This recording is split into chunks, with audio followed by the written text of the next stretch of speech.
आइए दोस्तों, ये पहला सवाल देखते हैं। यदि 75,000 रुपये की धनराशि पर 2 वर्ष के अंत में 6,000 रुपये साधारण ब्याज प्राप्त हुआ, तो उसी धनराशि पर समान ब्याज दर से 3 वर्ष का चक्रवृद्धि ब्याज कितना प्राप्त होगा, ये हमें बताना है दोस्तों। देखिए दोस्तों, इस सवाल में क्या बोला जा रहा है कि 75,000 रुपये की धनराशि पर 2 वर्ष के अंत में 6,000 रुपये साधारण ब्याज प्राप्त हुआ है। तो हमसे जानना चाहता है कि समान धनराशि पर समान ब्याज दर से 3 वर्ष का चक्रवृद्धि ब्याज कितना प्राप्त होगा।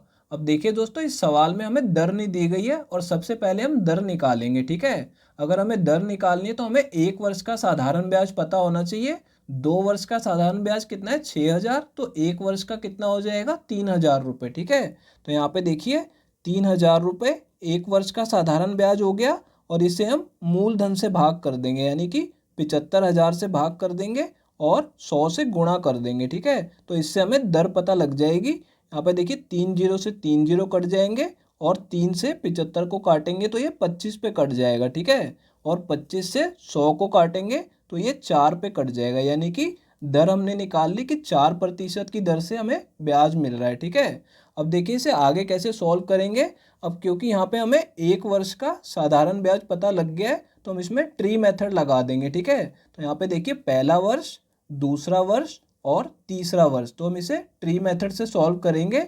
अब देखिए तीनों वर्षों का जो ब्याज है, जो साधारण ब्याज होता है वो बराबर होता है। ठीक है, तो तीनों वर्षों में हमें 3,000 रुपये साधारण ब्याज प्राप्त होगा। ठीक है, तो यहाँ पे देखिए इतना हमने कर लिया। अब देखिए यहाँ पे मूलधन कितना था? 75,000 रुपये था।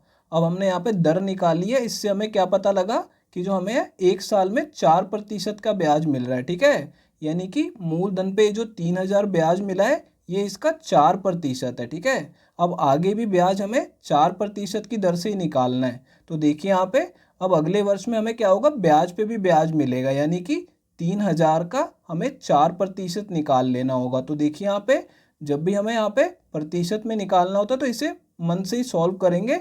हमें देखिए यहाँ पे क्या है? प्रतिशत है तो यहाँ से 2 जीरो काट लेंगे। इसकी 2 जीरो काट दूंगा तो यहाँ पे सिर्फ 30 रह जाएगा और 30 का गुणा 4 में करूँगा तो कितना आ जाएगा?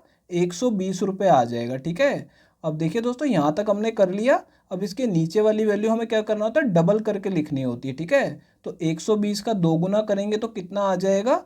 240 आ जाएगा। ठीक है, क्योंकि दूसरे वर्ष हमें ब्याज जो है इन दोनों पे मिल रहा है, 3,000 जमा 3,000, इसलिए हमने इसे 2 गुना करके लिख दिया है। और लेकिन यहाँ पे हमें तीसरे वर्ष में 120 पे 4% ब्याज और मिलेगा। ठीक है, तो हम इसका 4% निकालेंगे तो कितना आ जाएगा?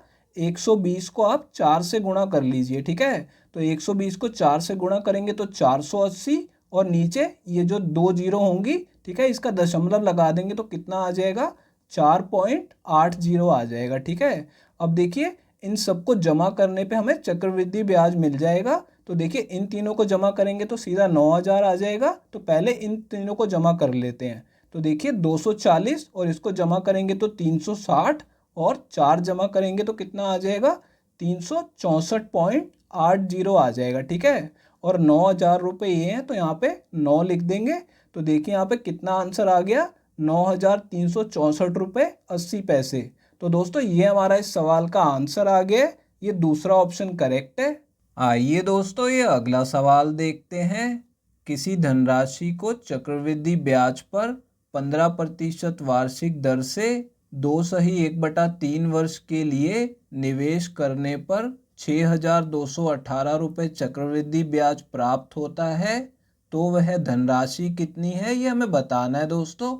देखिए दोस्तों, इस सवाल में क्या बोला जा रहा है कि किसी धनराशि को 15% वार्षिक दर से 2/1/3 वर्ष के लिए निवेश करने पर 6,218 रुपये चक्रवृद्धि ब्याज प्राप्त होता है। अब क्योंकि यहाँ पे समय हमें 2/1/3 वर्ष दिया गया है तो देखिए इसे कैसे सॉल्व करेंगे। इसे मैं 3 हिस्सों में बांट दूंगा। पहला वर्ष, दूसरा वर्ष और जो तीसरा वर्ष है वो 1/3 वर्ष होगा। ठीक है, तो देखिए पहला वर्ष पूरा है और यहाँ पे दर हमें 15% दी गई है तो पहले वर्ष हमें पूरा 15% ब्याज प्राप्त होगा।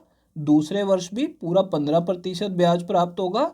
लेकिन तीसरे वर्ष में क्या होगा? इसको हम 1/3 से गुणा कर देंगे। ठीक है, क्योंकि हमें यहाँ पे 1/3 वर्ष दिया गया है। अब इसे 3 से काटेंगे तो यहाँ पे कितना आ जाएगा, ये 5 पे कटेगा, ठीक है। तो यानी तीसरी बार हमें सिर्फ 5% ब्याज प्राप्त होगा। अब देखिए दोस्तों, इसे आगे हम रेशो मेथड से सॉल्व करेंगे। पहला और दूसरा वर्ष हमें 15-15% ब्याज मिल रहा है, ठीक है। तो यहाँ पे पहले 100 लिख लेंगे मूलधन और यहाँ पे रेशो लगा के 115 लिख लेंगे मिश्रधन, ठीक है। तो पहला वर्ष भी हमें इतना मिल रहा है और दूसरे वर्ष भी हमें 100 का 115 मिलेगा। तो दूसरी बार भी हम 100 और 115 लिख लेंगे, लेकिन तीसरी बार हमें 5% मिल रहा है। तो यहाँ पे हम 100 लिखेंगे और इसमें 5 जमा करके 105 लिख देंगे, ठीक है। अब इन तीनों अनुपातों को काट के छोटा कर लेंगे। तो देखिए इन दोनों को 5 से काटेंगे तो इस तरफ 20 आएगा, इस तरफ 23 आ जाएगा, ठीक है। और यहाँ पे भी 23 और 20 आ जाएगा। अब देखिए इन दोनों को 5 से काटेंगे तो यहाँ पे 21 आएगा और इस तरफ 20 आ जाएगा, ठीक है। तो ये हमारा प्रिंसिपल और अमाउंट का रेशो आ रहा है, ठीक है, यानी मूलधन और मिश्रधन का। तो अब इन तीनों को गुणा करेंगे तो कितना आ जाएगा, 8000 आ जाएगा, ठीक है। और देखिए यहाँ पे 23 का हमें वर्ग पता है कि 529 होता है, तो मैं यहाँ पे सीधा 529 लिख दूंगा और इसे 21 से गुणा कर दूंगा, ठीक है, ताकि हमें इन तीनों का गुणा करने पे क्या वैल्यू आएगी यहाँ पे अलग से निकाल लेते हैं। देखिए यहाँ पे 21 नी में कितना हो जाएगा, 189। तो यहाँ पे नीचे 9 आ जाएगा और 18 ऊपर चला जाएगा, ठीक है। और देखिए 21 दूनी 42 और 18 60 हो जाएगा, तो यहाँ पे 0 आ जाएगा। 6 यहाँ पे ऊपर हासिल में चला जाएगा, 21 पंजे 105 और 6 111 आ जाएगा, ठीक है। तो यहाँ पे हमारा ये वैल्यू आ गई, तो इसे इसके नीचे लिख देते हैं 111 और 09, ठीक है। अब ये हमारा मिश्रधन हो गया। अब हमें ये देखना है कि चक्रवृद्धि ब्याज कितना मिल रहा है, तो इन दोनों का अंतर निकाल लेंगे। तो देखिए इसमें से इसको घटाएंगे तो कितना आ जाएगा, 3109 आ जाएगा, ठीक है। तो ये हमारा अनुपात में चक्रवृद्धि ब्याज आ गया, ठीक है। लेकिन यहाँ पे देखिए हमें रुपयों में दिया गया है। अब दोस्तों अगर आप ध्यान से देखेंगे तो 3109 को जब आप 2 गुना करेंगे तो यहाँ पे आपको 6218 रुपये प्राप्त होगा। इसका मतलब क्या हुआ, ये जो हमारी अनुपात में वैल्यू आ रही है चक्रवृद्धि ब्याज यानी कंपाउंड इंटरेस्ट की, ये जो है इसकी 2 गुना है, ठीक है। तो यहाँ पे देखिए अगर मैं इसे 2 से गुणा कर दूं तो यहाँ पे हमें 6218 प्राप्त हो जाएगा, ठीक है। लेकिन सवाल में हमसे धनराशि पूछी गई यानी कि मूलधन पूछा गया है। अब क्योंकि हमने इसे 2 से गुणा किया है तो हम इसे 2 से गुणा करके अपना आंसर पता लगा लेंगे। तो यहाँ पे 8000 का 2 गुना कितना आ जाएगा, 16000 आ जाएगा, ठीक है। यानी कि हमारा आंसर कितना आ गया कि 16000 रुपये मूलधन लगाया गया था। तो दोस्तों ये हमारा इस सवाल का आंसर आ गया है, ये चौथा ऑप्शन करेक्ट है। आइए दोस्तों ये अगला सवाल देखते हैं। किसी धनराशि पर 6% वार्षिक दर से 2 वर्ष के चक्रवृद्धि ब्याज और साधारण ब्याज का अंतर 108 रुपये है, तो उसी धनराशि पर समान ब्याज दर से 3 वर्ष का अंतर कितना होगा, ये हमें बताना है दोस्तों। देखिए दोस्तों इस सवाल में हमें चक्रवृद्धि ब्याज और साधारण ब्याज का 2 वर्ष का अंतर दिया गया है 108 रुपये और हमसे 3 वर्ष का अंतर वो जानना चाहता है, ठीक है। तो यहाँ पे देखिए हमारे पास 2 वर्ष का और 3 वर्ष का अंतर निकालने के लिए 2 शॉर्ट ट्रिक होती हैं। तो अगर आप इस तरीके से करेंगे कि आप पहले धनराशि का पता लगाएंगे तो सवाल बहुत लंबा हो जाएगा, ठीक है। तो यहाँ पे मैं आपको 2 वर्ष और 3 वर्ष की जो शॉर्ट ट्रिक होती है उससे इसको सॉल्व करने का तरीका बता देता हूँ। देखिए दोस्तों यहाँ पे जो 2 वर्ष की ट्रिक होती है वो क्या होती है, PR का स्क्वायर और नीचे भाग में होता है 100 का स्क्वायर, ठीक है। तो ये हमारी 2 वर्ष की ट्रिक हो गई।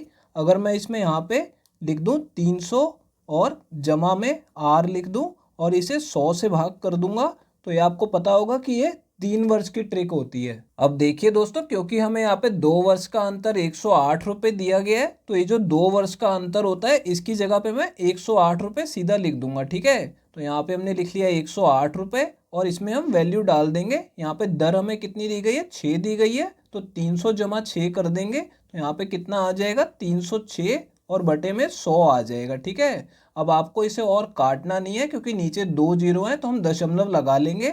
अब हमें क्या करना है, इन दोनों को गुणा कर लेना है। तो यहाँ पे देखिए 306 को 108 से गुणा कर लेंगे। देखिए यहाँ पे सीधा गुणा करेंगे, 108 को 6 से गुणा करेंगे तो कितना आ जाएगा, 648 आ जाएगा, ठीक है। तो 8 नीचे लिख दूंगा और 64 ऊपर आ जाएगा। अब क्योंकि यहाँ पे 0 है तो ये जो 4 है ये सीधे सीधे नीचे आ जाएगा और ये जो 6 बचा है ये इस तरफ शिफ्ट हो जाएगा। अब देखिए यहाँ पे 108 को 3 से गुणा करेंगे तो कितना आ जाएगा, 324 आ जाएगा। 324 में 6 जोड़ेंगे तो 330 आ जाएगा। तो देखिए यहाँ पे 330 और यहाँ पे 48 है, ठीक है। तो यहाँ पे इसको गुणा करने पे कितना आ गया, 330 48 और नीचे यहाँ पे 2 जीरो हैं तो यहाँ पे 2 अंकों से पहले दशमलव लगा देंगे, ठीक है। तो इस सवाल का हमारा आंसर कितना आ जाएगा, 330 रुपये 48 पैसे।